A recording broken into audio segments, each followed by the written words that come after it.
In October of 2021, Valdemar and Fatima Avila were stopped at a red light on Parkside Drive in Toronto. A speeding driver rammed into their car. They were both killed.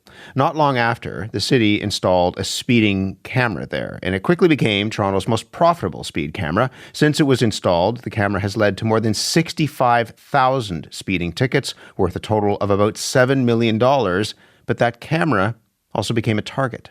The infamous speed camera south of Algonquin Avenue has been chopped off its base. That was last November. Just one day after that speed camera was replaced, it was found severed again. And then in December... It's happened again. A speed camera on Parkside Drive has been torn down for the third time in recent weeks. As police try to figure out who keeps taking it down, the city's planning on how to deal with this. It turns out that Parkside camera isn't alone. Across Canada, there are reports of speed cameras being vandalized. In Vineland and Lincoln, there's a person or persons with a power grinder and a gripe about speed cameras. Over the weekend, 3 of the cameras or camera housings were cut down. All of them in front of schools where locals say some drivers go way too fast. Sudbury police say a total of 12 acts of vandalism have been reported since the cameras were first installed. The camera was installed on the 25th Side Road between the 9th and 10th line. The township says it was flagged as a high-speed area. They suspect someone used a chainsaw to cut the post down. In the province of Alberta, the cameras have been shot at. The government of Alberta recently announced new restrictions on these photo radar sites, including banning them on provincial highways beginning on the 1st of April. Devin Dreeshen is Alberta's Minister of Transportation and Economic Corridors and joins us now. Minister, good morning. Good morning, Matt. Thanks for having me on. Thanks for being here. People have shot at the cameras in your province? Yeah, there's haven't been as many as 3 times in a row as some of the cameras I hear in your neck of the woods. But yeah, the main reasons why Alberta we made the changes to photo radar was to make sure that there was public confidence in the use of photo radar. And as you had mentioned, high ticketed areas that generate lots of revenue. We have that in Alberta as well.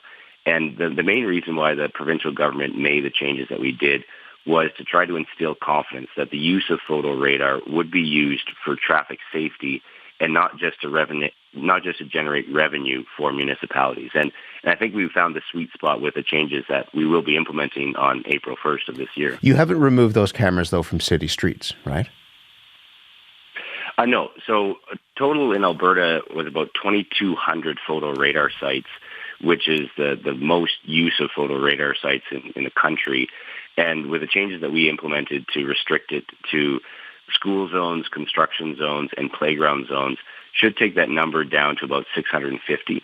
That still makes Alberta the number one user of photo radar in the country, but it really does take it away from where people would call them, fishing holes or cash cow locations that you would set up at a speed transition zone, a place where people are comfortable going one speed, but the speed limit is obviously set at a lower rate, and the flow of traffic was always giving everyone speeding tickets, but wasn't actually improving any collision stats. So that's why we made these changes to make sure that, again, we could instill confidence that photo radar was being used for traffic safety. You made that announcement about scaling back the use of speed cameras while you were wearing a barbecue apron with the words cash cow in a circle with a line through it. Why was that part of your message, that these are cash cows? Well, we're going for, I didn't make up the term cash cow. It's previous NDP governments and PC governments in Alberta have called it that, and I think most drivers do as well in certain locations. So we were going for a little flair of the theatrics to make sure that people knew that going forward, if you did get a photo radar ticket, or you do get a photo radar ticket in the mail, that it's because you're going by someone working in a construction zone. You're going by a school zone where kids are playing. And, you shouldn't really be speeding, obviously. But it is. So that's why we really want to make that visual impact that going forward, if you got a photo radar ticket, it was because, you're in a vulnerable area where people are obviously conversing with vehicles. And we want to make sure that they knew that they should be slowing down, obviously, in those sensitive areas. I mean, it's only a cash cow if you drive over the speed limit, right? I mean, the way to avoid having to pay the ticket is to not speed. True, but also when you look at what makes roads safe and traffic safe is going into the flow of traffic. So if traffic is going 80 through a 60 zone as it's transitioning. If you slam on your brakes and hit 60 as soon as you're in that 60, you're actually being more of a danger to the road than going with the flow of traffic. So there's lots of other measures that's why conventional enforcement of speeding takes all of those factors into consideration. Where if it was just speed cameras that indiscriminately just take photos of everything. We've had spots where we've had tens of thousands of infractions, and when you look at the number of collisions in these areas, they're in the single digits. And so when you have a camera taking hundreds of photos and giving hundreds of tickets every day in a location, but it's one of the safest locations in a city, that's obviously not about traffic safety. That's about revenue generation, the millions of dollars that it brings into the municipality. So that's changing in Alberta. Mark Neufeld, who's the head of the Calgary Police Service and the president of the Alberta Association of Chiefs of Police, has criticized your announcement. He said you wearing the apron with a cash cow on it was an insult to police and perhaps was unprofessional, that you should have considered citizens who have been killed or injured on Alberta roadways. But he also says that photo radar is working. He said that Calgary had 24 traffic deaths in 2023, 25 so far this year, and the numbers have dropped considerably with the use of photo radars in the past. The chief says if we take that away, those treatments, if they're gone, the inescapable conclusion is that we get more collisions, and statistically, some of those collisions will be fatal. So, is he wrong? Well, when we've since 2019, there's been a freeze on the use of photo radar in the province of Alberta, and since then, we've actually demanded statistics from all the 24 municipalities that use photo radar, and we've actually seen in the case of Calgary that the photo radar collisions or accidents at photo radar locations have gone up. So just to be clear, though, the chief says that the numbers have gone down, and he says that if you take these cameras out, that the roads are going to be less safe. Aside from the money issue, that the roads will actually be less safe. I just wonder if there's something that you know that he doesn't in that regard. Well, sure. There's three municipalities in the province, Hinton, Leduc, and Fort McMurray, that have taken photo radar out back in 2013. And when 2023, I apologize. And when you look at the statistics from when they've pulled out their photo radar back in 2024 compared to what they were before when they actually had photo radar. So photo radar statistics compared to without photo radar in the exact same community, their collision rates actually went down. So it's actually unique in Alberta because we have so much data in so many different communities that actually removed photo radar actually saw their collision rates go down, and that's even with population increase over that time frame as well. So it is quite an interesting story when you actually dig into the numbers of photo radar. And for people, just finally, before I let you go, for people who would say that this is politicking about public safety, that not just the photo op, but that you are appeasing those who are upset because they have to pay a fine and that can impact public safety. What would you say to them? Well, there's 3.5 million licensed Albertans to drive on our roads, and driving is a privilege. And it's something that we always try to find out ways that we can engage with the public to make sure that they're driving as safe as possible. And obviously we have winter, and so getting those messages out, whether it's going by snow plows or driving safely or not stunting, not driving impaired, all of these are really important traffic safety things that we do as the Ministry of Transportation Economic Corridors to make sure that drivers are safe. Photo radar is a tool. That's why we're not banning photo radar. We're just limiting its use to try to instill confidence in Albertans in the use of photo radar going forward. Minister, I'm really glad to have you here as part of this conversation. Thanks for being here this morning. Yeah, thanks, Matt. Take care. And you. Devin Dreeshen is Alberta's Minister of Transportation and Economic Corridors. He was in his riding of Innisfail-Sylvan Lake this morning. There are moves across this country to evaluate speed cameras. The city of Winnipeg has asked the province to expand its photo radar program. Newfoundland and Labrador is planning to expand theirs as well. Valerie Smith is Director of Road Safety Programs at Parachute Canada. This is a charity dedicated to injury prevention. Valerie, good morning to you. Good morning, Matt. Thanks for having me. Thanks for being here. So drivers who get the ticket don't like photo radar, but from your perspective, what does the research show about the effectiveness of speed cameras? Does it make roads safer? Yes, it absolutely does. So we know from a variety of studies, both internationally, right here in Canada, that speed cameras are effective on a variety of levels. So they slow people down. And when people slow down, we know the number of total collisions is reduced. And in some studies, we've seen collisions were reduced by almost 55%. We see that same trend when we look at reduction in injury collisions, where people are actually being hurt and sent to the hospital. In those cases, we've seen up to a 31% reduction. And then we also see from the research that these speed detection devices in many communities have reduced serious and fatal injury collisions by up to 45%. And these are good studies that are being done all over the world. Why do you think there's a discrepancy between what you're saying and what the minister is seeing? So what I heard from the minister is he's speaking about these isolated cases where statistics have increased, where speed cameras have been set up. But I would argue that the majority of areas where speed cameras have been set up in Canada and overseas, we've seen reductions. So, of course, you can always pull some stats out that make and rationalize your case, but in many cases where speed cameras are set up, and if you're seeing an increase, there's so many other factors. You know, there's these supersized vehicles that are on the road and reducing visibility to pedestrians. There's distracted driving. We know that's increasing.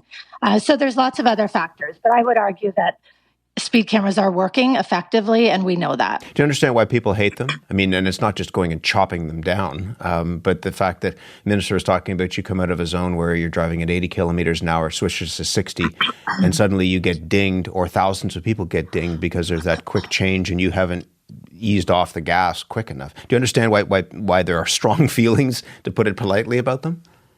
Yeah, I mean, completely. There's going to be pushback, but you made a really good argument. I mean, people that are getting the tickets, they're speeding, right? And so I don't really get it. Why, I wonder why some people think it's okay to ignore the law and to drive fast, and they get cranky and they get upset when they get a ticket. To the minister's point, I mean, this isn't a partisan issue. He called it a cash cow, but says that phrase has been used by NDP and Conservative governments.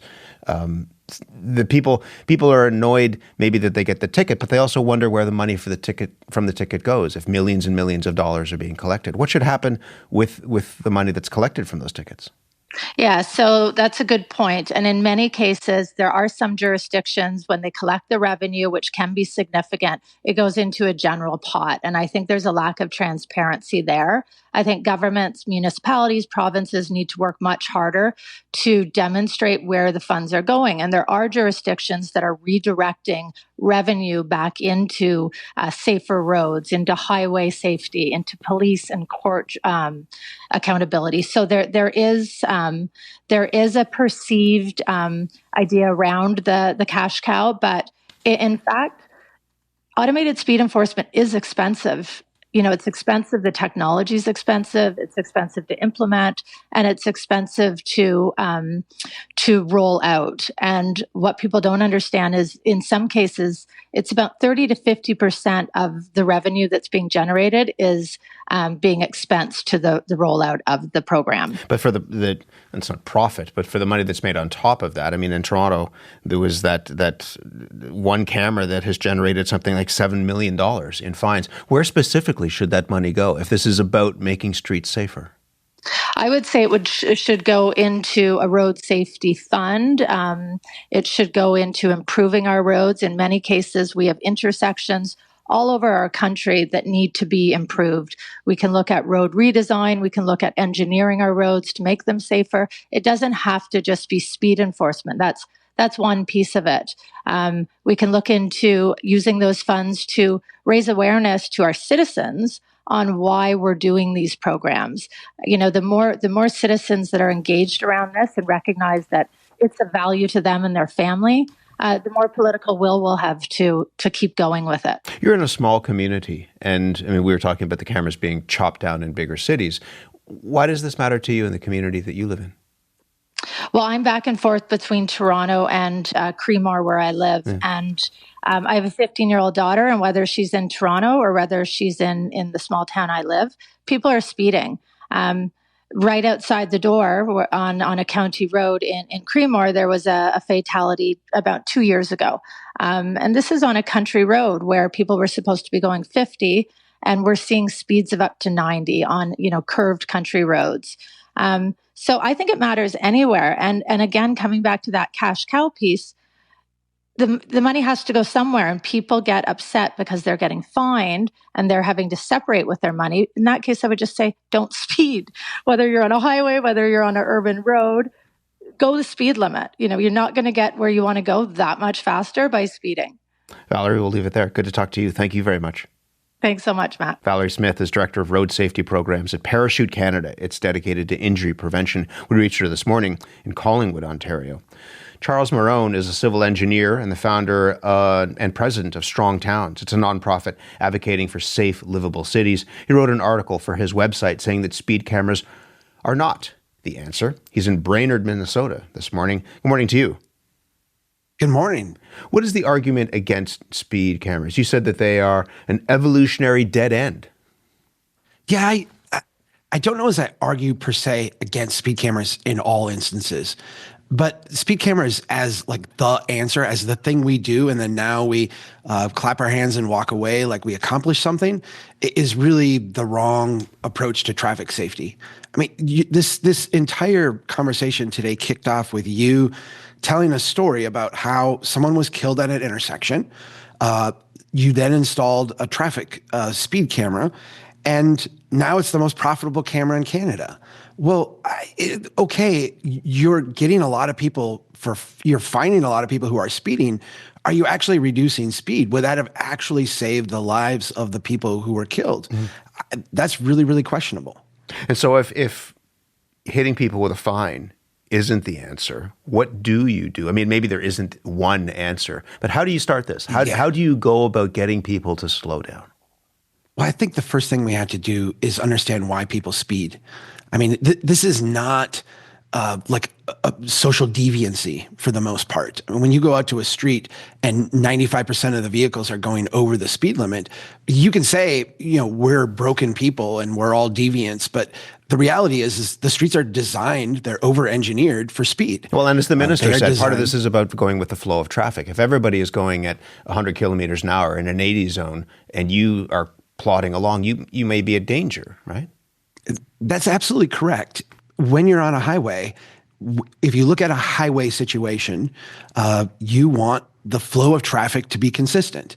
And so if the speed limit is artificially too low, or if you're slowing people down artificially, you're going to create a lot of instances of crashes. You're going to induce crashes where you wouldn't otherwise have them. I think, though, when you switch onto a local street, this is where we get into tension, because when we have complex urban environments where cars are turning in and out of traffic, where you have intersections, where you have people walking, people biking, the design ethic needs to change. And it needs to be about designing streets that actually get people to the speed that would be safe. And for the most part, we don't do that. We over-engineer our local streets as if they were highways, and then put artificially low speed limits on them, and get mad at people or say people are deviant if they drive the speed the street is designed for. Okay, so speak as a civil engineer. How do you engineer those streets such that it leads people to drive at a slower speed? Essentially, you need edge friction. You need a driver to feel uncomfortable when they are driving at a speed that is unsafe. So if we need to lower speeds, we narrow up lanes, we bring in the curbs, we add trees on the edge instead of take them out. All of the things that we do to make a street wider and safer for driving at high speeds, we do the reverse when we want to lower speeds. We create that edge friction. You want the driver to have some tension, and drivers, when they have tension, will take their foot off the gas. That if it doesn't seem like a highway, people aren't going to drive like a highway. If it feels like a city street, people will drive slower. That's exactly right. And I think we have to start with the idea that people are good. I mean, people are not, no one gets up and is like, I'm don't care about the law. I'm going to drive as fast as I want. we have spent a lot of resources, a lot of money over-designing, over-engineering streets for speeds. Speed cameras just are not a good compensation for that. And yet, it's often cheaper cameras I'm sure are expensive, but it's often cheaper to plunk a camera down in a neighborhood rather than redesign the street, right? Or at least people believe it's cheaper. Well, as someone who is very concerned about traffic safety, I feel like the evolutionary dead end is the notion that when we plop the speed camera up, we've actually done something. Okay, now we're done. We solved this problem, or we've taken care of it. I've said speed cameras can be part of the answer if we have an ethic that we're going to go out and actually fix the street. So if we know a place is really unsafe, people are speeding through here, there's a lot of complexity going on, this is a dangerous spot, and we put up a speed camera, all of that revenue that we collect at that spot should go back to actually fixing that spot. It creates all kinds of weird incentives when the government is essentially making money off of this bad situation. The goal of every speed camera program should be to have the camera go away because we fix the street. So you take that money and you re-engineer the streets so that you don't need the camera in the first place? In the most extreme instances where we have to use cameras, that should be the end result. Where have you seen this work? In the studies that you have done and looking around the world, where have you seen it actually work such that the street is re-engineered so that people will drive slower? I have not seen these two things linked, and I think that is the problem. There are lots and lots of examples of cities going out and re-engineering streets to get lower speeds. That is very common. That's being done all over North America, including in Canada. We were in Medicine Hat a couple years ago, my organization Strong Towns, working with them, and there were a number of streets where they had put up plastic bollards and other things to get lower speed limits in school zones and in other areas. The problem with speed cameras or automated enforcement is that once you go down that route, the incentives to actually go out and fix stuff kind of go away. And you get what you quoted the police chief earlier is kind of a enforcement mentality and this kind of thing you can't back off from. Otherwise, you're anti-safety or, anti-police, that kind of thing. So I feel like I have not seen an instance where these have been paired. I just wonder whether it does change any behavior, though. I mean, I have no idea. It's not like, more virtuous than anybody. I just don't know how much it costs when you get the ticket in the mail. But I'm assuming if the ticket is substantial enough, doesn't that slow people down? You think, wow, that's a lot of money. Maybe I won't drive that fast next time I drive down the road. There's no doubt that it will change behavior. I think the question is, how does that change in behavior relate to safety? So a lot of times, the studies that are done will say, hey, here's the number of tickets we issued, or here's the speed change at this spot. What happens 10 feet after that speed zone? I mean, what happens once you get through that area? And what happens is that people who know the cameras there, they essentially teach to the test. They know what the test is. I've got to be a certain amount above the speed limit here to avoid that camera. I will be at that amount or slightly below. And then once I get through that camera, I can resume my normal driving behavior. That's pretty common. I think it's interesting, just finally, that you said one of the key things is to understand that people are good. That people generally want to have, safer streets in the communities that they live in, but that we as a society haven't given them the tools to do that. I feel like we put drivers in a really vulnerable situation. I know there's a lot of talk of, road rage and people changing when they're behind the wheel. And yes, all those things happen. Driving is a really tense experience in a lot of ways because the design says go fast. We've engineered this street for ease, for you to drive very, very quickly. And then we have all this tension that doesn't allow us to do that. It's a tense situation. Chuck, it's good to talk to you about this. Thank you very much. Thanks so much. Take care. And you, Charles Marone, is a civil engineer, founder and president of Strong Towns. He was in Brainerd, Minnesota. Are speed cameras cash cows? Is it actually a way to slow people down, photo radar? And if not, how do you get people to ease off the accelerator? You can email us, thecurrent@cbc.ca.